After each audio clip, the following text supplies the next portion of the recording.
to Showreel. I'm Clare Abbots. And I'm Jasmine Thone. And I'm special guest host Andrew Cowderoy. Later in the show, Jasmine and I will review the recently released British film Filth. But first, we're going to discuss some recent news. Okay, so I thought we're going to start off having a look at films that are coming soon, because there's quite a few big films in pre and like post-production and stuff that are going to come out.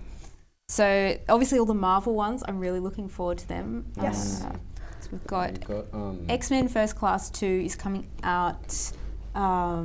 It's soon. Yeah, soon. December? No, actually, it's coming out next year. First Class 2. It's called. Well, I know that. That's the second X-Men one. Days of Future Past. Yeah. Apparently, have you guys read up on it? Like, the summary is that I think that it's combining the X-Men currently know and also Days of Past. And I was like, but I'm really glad Rogue's in it because I love Rogue.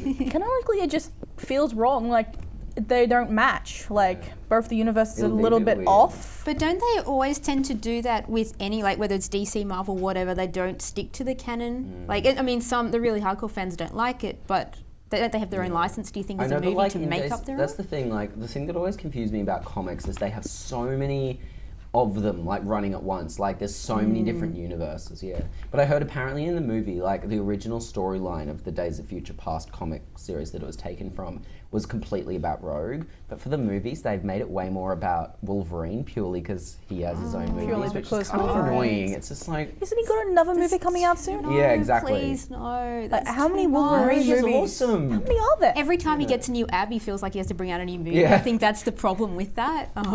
He's going through a very long midlife crisis. Yeah.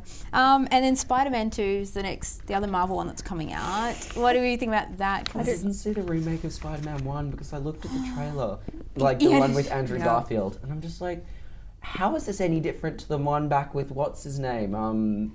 Yeah, Tobey the other Maguire? guy. Yeah, Tobey Maguire. Like, that trailer looked identical. Tobey Maguire in it. Like, it was just like the same movie, but without Tobey Maguire. But the weird thing, like, if it was like 50 years later, yeah, whatever. But it's like 10 years later. I don't know. So what do you even think about that? I thought it was way too soon to even be remaking something. It was similar to when they went, Twilight had just sort of finished, and they said, we're going to now already in plans to remake it. I was like, that's really, really soon. Can you necessarily do any better? Actually, remaking Twilight. There were rumours of it. Once the last one came out, there were rumours that they were in talks to start remaking it already. I was like, that's why horrifying. But why? They kind of did that with Batman, because like after the Christopher Nolan Dark Knight one's finished, now they want to do Batman and Superman. Like, do you think there are too many superheroes? It's kind of I'm getting a bit. It is, but it's just the problem. The problem is Hollywood's always been this way, but it's becoming more and more just like. So much. Well, maybe it's always been this way. Maybe it's just been because like I'm noticing it more. But it's just becoming so much like about the money. What's been successful? Yeah. Let's remake exactly the same thing as what's been successful. Yeah. So it's getting kind of annoying. It's just like I love superheroes, but we don't need to have them like so many of them.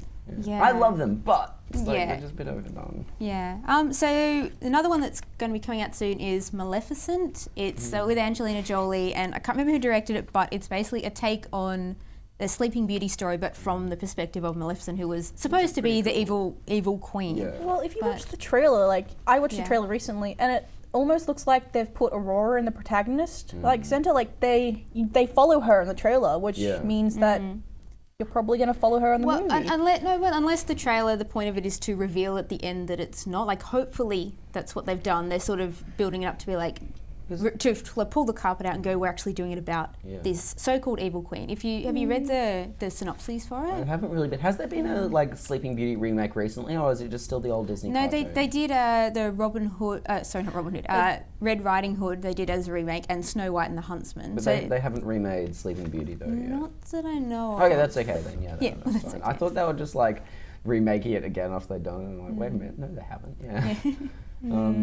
But I don't know. Like, it's kind of cool. Like, I understand doing it from her perspective, if it's like Wicked and it's like showing her that she's actually good, or if it's Well, that's actually what it is in the synopsis. It kind of goes back to before there's Aurora and before she marries that guy, and she's meant to be like this really strong, powerful feminist. She's like a princess or a queen or someone, and her land gets invaded, and she's the only one who can actually stand up and become this warrior queen, whatever, to actually defeat the armies. But then once I'm assuming it's a curse or something so fairy tale-ish.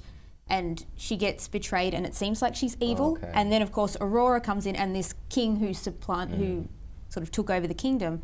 So it's quite a different take on it, but it'll be interesting to see. I'm really interested to see it purely because the trailer does not make it look like that to me. Yeah. It makes it look totally like it's Aurora's the good person and Maleficent, whatever her name is the bad one. Yeah. So actually, if you look at the original, like the Disney movie, Maleficent actually has a legitimate reason to be as angry as she does because based in the time that it was in, like medieval times, she did not get an invite to the biggest party out there, and that is the biggest insult you can get as like a noble or a royal. Like they invited every fairy, but they didn't invite her. It's like first world problems. Yeah, like, didn't get to the party. Pretty much, that's it. It was like the biggest insult ever. So she had a legitimate right to, I don't know, curse Aurora. This could just be like the musical fan in me getting annoyed, but it's kind of like.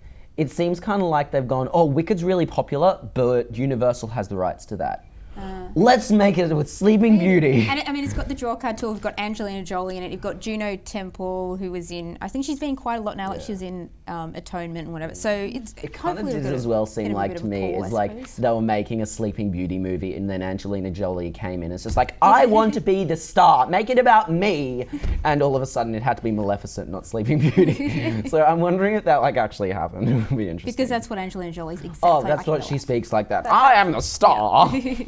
And then we've got Carrie is the new one will be coming out soon. Ew. Yeah, I know. A lot of people have had that reaction. I saw on your face just there. It's the original versus the new one. Have you guys even seen? I love the actress that's in the new one, but from what I've heard, it's good, but it's like just not as good as the original.